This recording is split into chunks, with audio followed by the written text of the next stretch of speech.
Hoje vou falar um pouco sobre o tema Domínio Público Internacional, Controle de Espaço Aéreo. O domínio público internacional costuma ser definido como o conjunto dos espaços cujo uso interessa a mais de um Estado e, por vezes, a sociedade internacional como um todo. O espaço aéreo é a porção da atmosfera localizada sobre o território ou mar territorial de um Estado.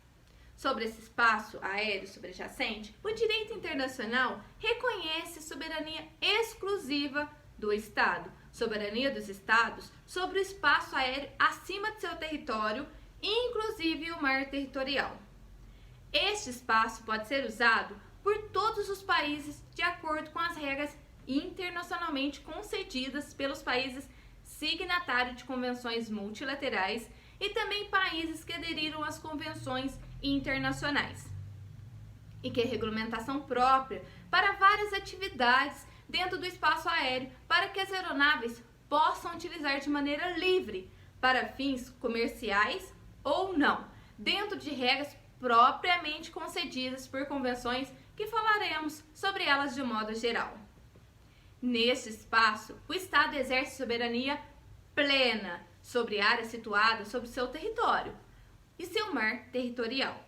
Qualquer aeronave que queira passar dentro de um território soberano, ele deve ser autorizado para tanto. Deve comunicar o estado de origem para sua rede de comunicação aeronáutica, para que ele tenha autorização de passagem. Não há que se falar em passagem inocente como para fins de navio, porque não existe passagem inocente no espaço aéreo, porque precisam de autorização. Para uma passagem ou ultrapassagem de território, porque se ultrapassa linhas divisórias, demarcatórias, para fins de estabelecimento de soberania. Tratados internacionais, bilaterais e até mesmo multilaterais e permissões avulsas. A cada caso, a estrutura aeronáutica, o comando aeronáutico daquele país pode autorizar a cada passagem, tem que franquear a aviação por outros países. Por isso que toda aviação tem que possuir uma única matrícula, determinada por seu registro ou matrícula ressalvadas às disposições das organizações internacionais sobre aviação aérea, que é a OACI. Ela tem uma estrutura própria para a Estrutura Internacional de Navegação Aérea do Mundo. Organização internacional que traz as disposições básicas, como haver as navegações aéreas, qual a forma de proceder dos estados que recebem aeronaves internacionais dentro de seu território, como essas aeronaves devem proceder para pedir autorização. Então, temos dentro das regras impostas pela OACI, os países que são signatários e são membros, e até aqueles que não são, possam utilizar da estrutura relacionada dentro dessa organização internacional.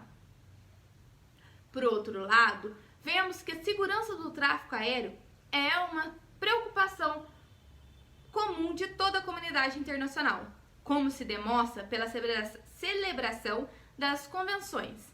Convenção de Tóquio, de 1963, ela demonstra sobre infrações praticadas a bordo de aeronaves. A Convenção de Haia, de 1970, para repressões de apoderamento de ilícito de aeronaves. Convenção de Montreal, de 1971, para a repressão dos atos ilícitos contra a aviação civil. Esta convenção não é aplicada à lei consumerista brasileira. A Convenção de Montreal, de 1984, contra os abusos do Estado na preservação de sua segurança territorial. A Convenção Internacional sobre a Aviação Civil, assinada em Chicago, no ano de 1944, regulamenta o direito relacionado ao espaço aéreo no que concerne à aviação civil.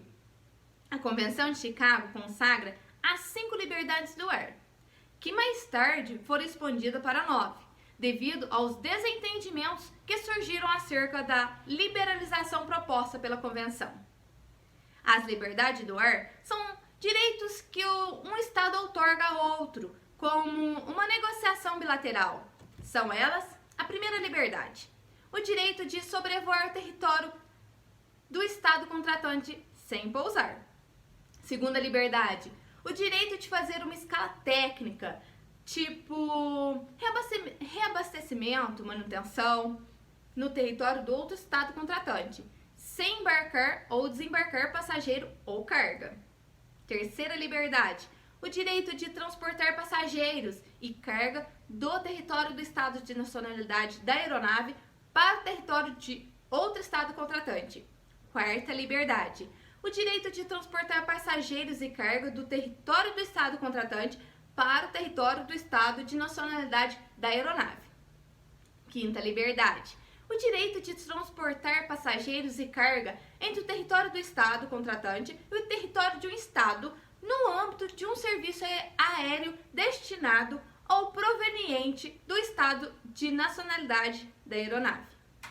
Sexta liberdade, o direito de transportar passageiros e carga através do território do estado de nacionalidade da aeronave, entre o território de um terceiro estado e o território do outro estado contratante.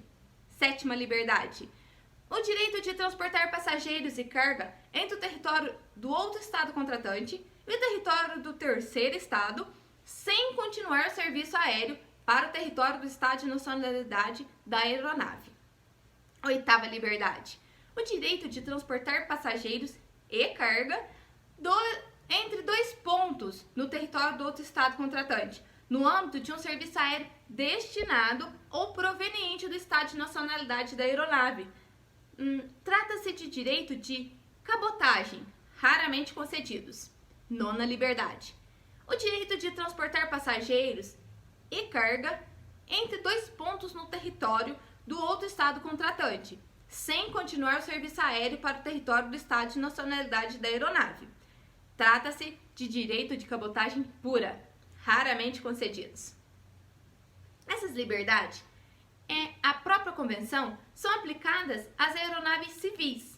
Entretanto, é permitido às aeronaves estrangeiras que não operem em serviços comerciais regulares o sobrevoo e as escalas técnicas livres, através de tratados bilaterais e eventuais autorizações unilaterais. Os estados concedem autorização para as empresas estrangeiras que atuem em ofícios regulares em seus territórios, baseando-se nas liberdades. Localizadas em espaço estrangeiro, as aeronaves estão sob jurisdição do Estado soberano nestas áreas. As militares e as de Estado, esse princípio não é aplicado, pois essas possuem imunidade de jurisdição. Quando em alto mar, respondem ao estado de matrícula. As matrículas são regulamentadas pelas convenções que determina que cada aeronave pode apenas possuir uma nacionalidade, como dito antes.